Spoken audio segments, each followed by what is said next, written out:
Trump's fear. And Donald Trump's was, today the American working class is going to strike back. He was in that fighting mode. And for millions of people who feel that their voice hasn't been heard, I think they see in Donald Trump someone who will break that mold, break that establishment, and start anew. Well, I guess it's the fear of the unknown now if he does go ahead and become the next president of the United States. Thank you very much for joining us, Tracy Barnett. Well, right now, that is all for the News Hub US election special, but don't go anywhere. Right now, it's time for News Hub Live at 6.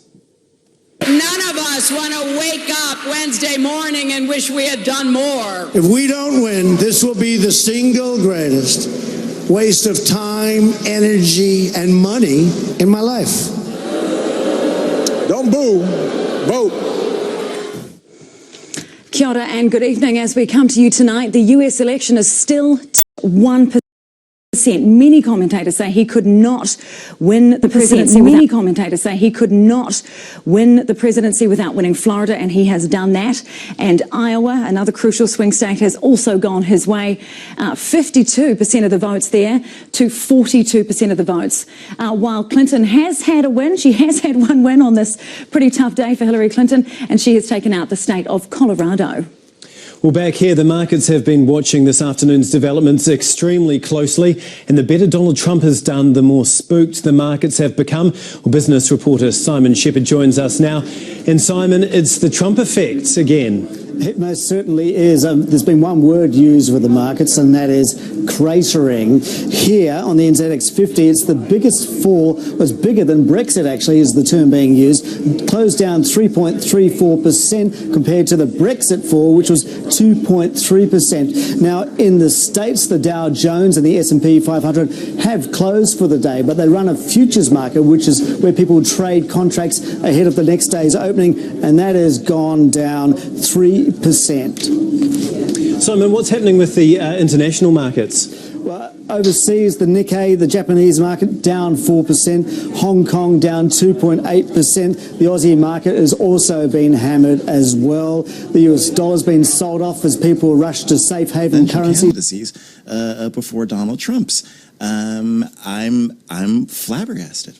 I think if we were going to write this as perhaps a Hollywood movie or a novel about an election that pitted the outsider candidate against the establishment, you couldn't really have drawn two better characters than Donald Trump and Hillary Clinton. She really so thoroughly represents the establishment, doesn't she, David Anderman? She does. And just one point on that. Remember back to in the very earliest comments by Donald Trump in the campaign, where he said, I could walk out in the middle of Fifth Avenue and shoot someone and no one would care. Yeah, I wouldn't lose a vote. And that's exactly what happened, right? So as for Hillary Clinton, I don't know what happens to her now. I mean, it's just really quite stunning. She's now lost two major presidential runs. And she was the first woman to become a candidate designated of a major party for a president. And she's appears to be on the road to defeat, which stuns everybody, including my colleague over here, who's as stunned as I think everybody in this room. So what happens to her? I don't know what happens to the Democratic Party at this point. That's almost as important in many respects going forward as what happens to the Republican Party. Nobody really understands that dynamic either.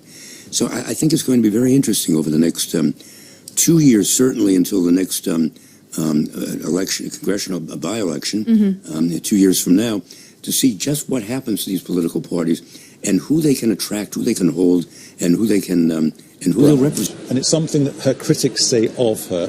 She hectors you. She tells you she knows what is best. So despite that, and despite saying very clearly, I have a social conscience, and almost bragging about having a social conscience when it comes to healthcare, welfare, the cost of education, infrastructure. This is something we've talked about in the past 5 or 6 hours. You know, your infrastructure is in trouble. You know, your airports, your roads. And Donald Trump is saying he's going to increase. Didn't matter what Donald Trump stood for. He was the no candidate. He was the change candidate. He did not stand for any specific. I promise you, you could find, 100 Donald Trump voters out there, and 90 of them could not tell you what his policies were on anything. Okay, 4%. He said he would put GDP up by 4%. That would turn. That's not a policy. Yeah, nobody cares. That's a wish. Well, exactly. That's the point. That's like I wish I could play for the NFL. But nobody popped that. Nobody popped that balloon. They just let him say it, and it became part of the white noise of the Republican campaign. How come? Well, part of it is I think that one of the things that he did quite well is he had this catchphrase, "Make America Great Again." Nobody actually knew what it stood for except for maybe build a wall. But it's something that...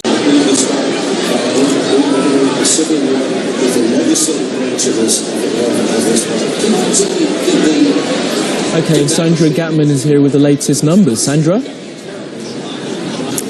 That's right, Kamali. We're not making a call yet, but we'll let this map speak for itself. Now, let's take a look again at the candidates' path to 270. This is the number they still need to reach to win. We're giving Trump a base score of 248 and Clinton a base score of 233. This is including their safe states that they've already won and are due to win based on polling data and the states that have voted in the party's favor in recent history. Now, Donald Trump has added key wins to his count tonight. The big battleground states of Florida, Georgia, North Carolina, Ohio, and Iowa. Now, nearly all the polls had Wisconsin as a safe state for Clinton, but Donald Trump is ahead on the count there so far. He could flip the state and get another 10 electoral college votes, pushing him to 258. Now, Trump is also polling ahead in the battleground states of Michigan, New Hampshire, and Arizona. That puts him well past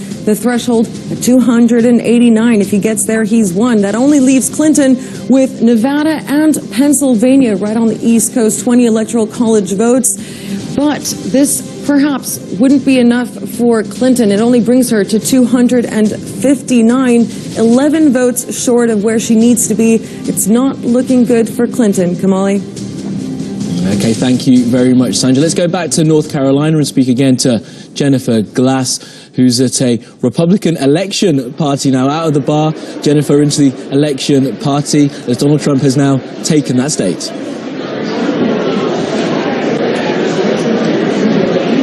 That's right, Kamali. This is the Republican election headquarters here, the party headquarters, as they've been watching these results come in. The mood here quite jubilant, as you can hear behind me. Donald Trump projected to be the winner here in North Carolina. That is 15 electoral votes, a key state. They've been campaigning hard. I'm joined here to talk more about that by Matthew Overby. He is the president of the Wiley Republican Club. Matt, tell us, what are the issues you think that caused Donald Trump to win big here? Donald Trump won because he's putting the interests of the American people above the interests of corporations. Trade, he wants to put American jobs first instead of just multinational companies. Counts is pretty decent individual with a really impeccable resume. Not very sexy, no offense, Mr. Kane, but not very sexy in terms of energizing a base. And so here you are looking at this, what was supposed to be a blue firewall. When you look at what happened in Ohio, at least according to Ron, you didn't have the enthusiasm in terms of the turnout among African Americans. But there's a bit of a myth, I think, with enthusiasm. And ABC, you guys had your own polling about this, that prior to the Access Hollywood hot mic, hot mess, Donald Trump was way ahead with enthusiasm, with 91% of his supporters saying that they were very enthusiastic. After that, dropped to 79, and Hillary actually went up to 83. So even this idea of the enthusiasm gap, I'm not sure that explains it. I think that we have to kind of have, after this, have a come to Jesus on all polling, whether it be on the enthusiasm or everything we're seeing. Yeah.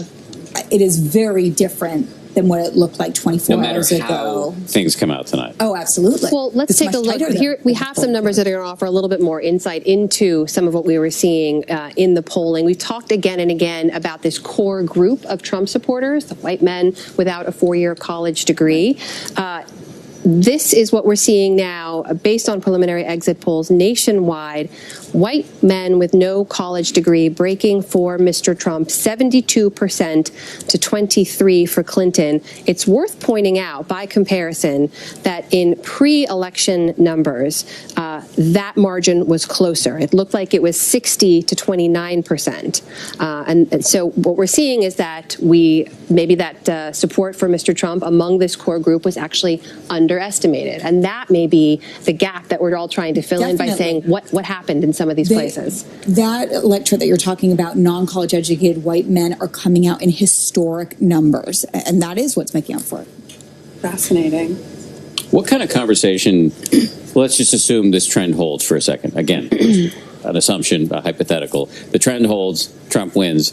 You have this group of really disaffected white men without a college degree, and then you're going to have a bunch of Hillary supporters who are going to be disaffected too, many of them minorities, many of them women, many of them white men with college degrees. How do you get these two huge groups of people to talk to one another and to come to some sort of, if not point of healing, at least détente? Yeah, I don't want to be a pessimist, but I find it very difficult to believe there's going to be something that a President Trump can say to a minority population that he's basically has offended for the better part of a year, that I was just joking, that was just election talk, now let's just come back on the Big Ten. But another amazing woman, our new state's attorney, Kim Foxx.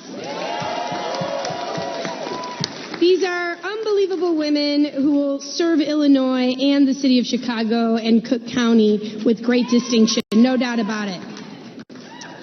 Thank you, all of you, for helping to make this historic moment possible. And I don't know if any of you know this, but a fun little factoid is that this is the first time that a Hispanic person runs as a Democrat for any statewide office in the state of Illinois.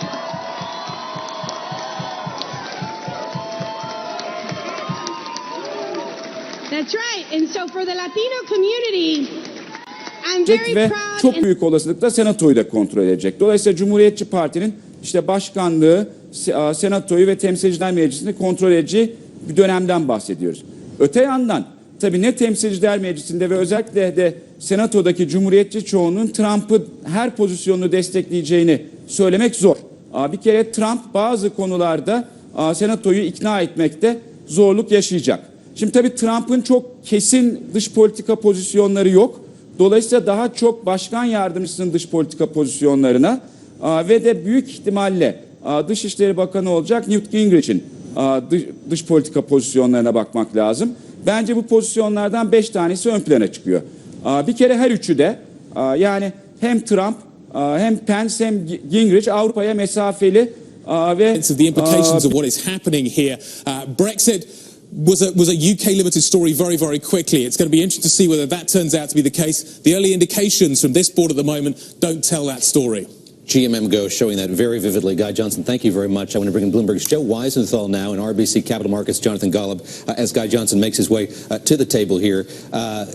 John, let me just ask how you positioned yourself ahead of this. I mean, we were talking about sort of the degree to which the market expected this. How would one have positioned himself? Well, I mean, first of all, there was a lot of hedging. I mean, you saw the VIX at really high levels, so people tried to do that. But there were also a ton of people who were playing this for an easy, small win on a Hillary victory. You had 2% or 2.5% the last couple of days. A historic upset, a peaceful revolution of the people against the elites. Certainly exceeding what Mitt Romney did 4 years ago. Let's look at both Nevada and Pennsylvania to give a quick snapshot of where things stand. Nevada also a key state for the Clinton campaign, and she is holding on to a narrow lead with about 31% of the vote now reporting. Heavy Democratic votes in Clark County, which is Las Vegas. She has about 400,000 votes compared to 368,000 votes for Donald Trump. And as you indicated, in Pennsylvania, this has been going back and forth during the course of the evening. Hillary Clinton holding on to a lead, but now Donald Trump with a very narrow lead. 95% of the vote now reported. 2.624 million votes for Donald Trump compared to 2.6 for Hillary Clinton, so a difference of just under about 17,000 votes between the two of them. It's a real nail-biter. And, you know, especially with what's happening in Nevada and with Arizona, I believe, not having been called yet. On peacetalks.net, our website, all the videos from the event. The event will be webcast, and you can also follow us on Twitter at Peace Talk Suite. Sarah, Ruth, thank you very much.